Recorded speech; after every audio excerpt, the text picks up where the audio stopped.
Excellencies, ladies and gentlemen, His Holiness Pope Francis was a man of faith and a bridge builder among all faiths. He was a champion of the most marginalized people on earth. He was a voice of community in a world of division, a voice of mercy in a world of cruelty, a voice of peace in a world of war.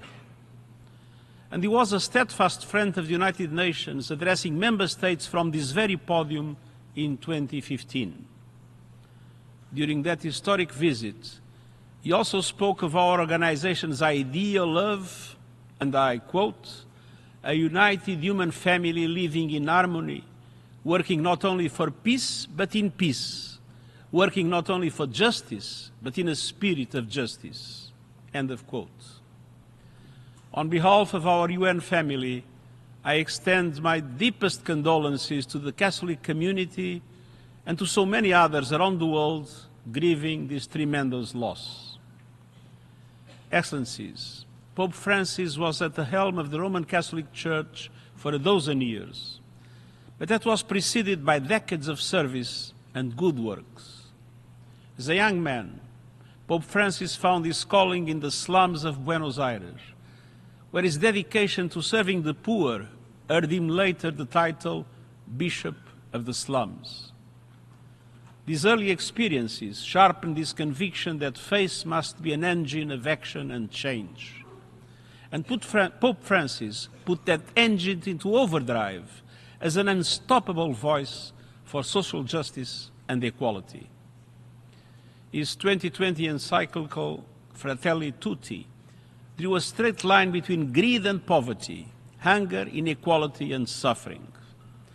While decrying the inequality that defines our globalized economy, he also warned against what he called the globalization of indifference. And I will never forget the first official visit he undertook as Pope at the time when I served as High Commissioner for Refugees. Pope Francis chose to go to the Mediterranean island of Lampedusa in 2013 to put a global spotlight on the desperate plight of asylum seekers and migrants. And he warns against, and I quote, the culture of comfort, which makes us think only of ourselves, makes us insensitive to the cries of other people, end of quote. And on last year's World Refugee Day, he called on all countries, and I quote, to welcome, promote, accompany, and integrate those who knock on our doors, end of quote. When I met him at the Vatican as Secretary General in 2019, I was struck by his humanity and his humility. He always saw challenges through the eyes of those on the peripheries of life. And he said we can never look away from injustice and inequality or close our eyes to those suffering from conflict or acts of violence. Always a pilgrim for peace, Pope Francis ventured to war-torn countries around the world, from Iraq to South Sudan to the Democratic Republic of Congo and beyond, decrying bloodshed and violence and pushing for reconciliation. He stood with conviction for innocents caught in war zones, such as Ukraine and Gaza.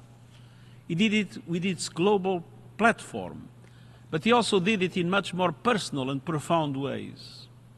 Every day, without fail, precisely at 7 p.m., he would quietly call the Church of the Holy Family in Gaza City.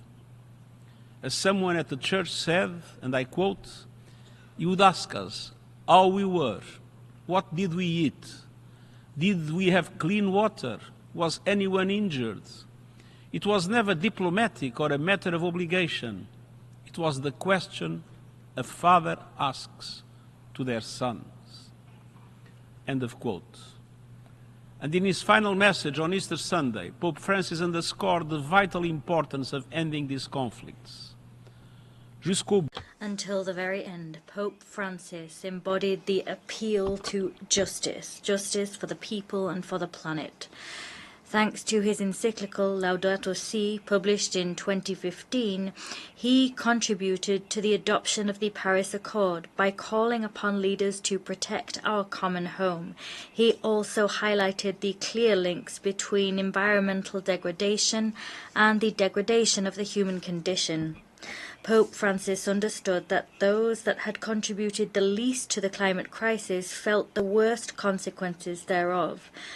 And he understood that we have the moral and spiritual duty to act. Excellencies, in today's world of division and discord, it is particularly significant that Pope Francis proclaimed 2025 as the year of hope. He was always a messenger of hope. Now it is incumbent upon all of us to carry forward this torch of hope. At his Saturday funeral, I was deeply moved to see leaders of all religions and political colours unite in solidarity to honour the life and achievements of Pope Francis. What I saw was a rare spirit of unity and solemn reflection that we need now more than ever before.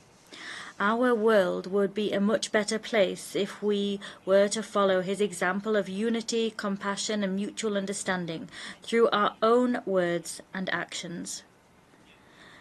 As we mourn the passing of Pope Francis, let us renew our commitment to peace, human dignity, and social justice, causes to which he dedicated each and every moment of his extraordinary life.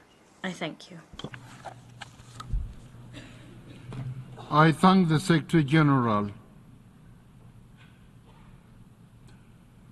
I give the floor to the distinguished representative of Eritrea, who will speak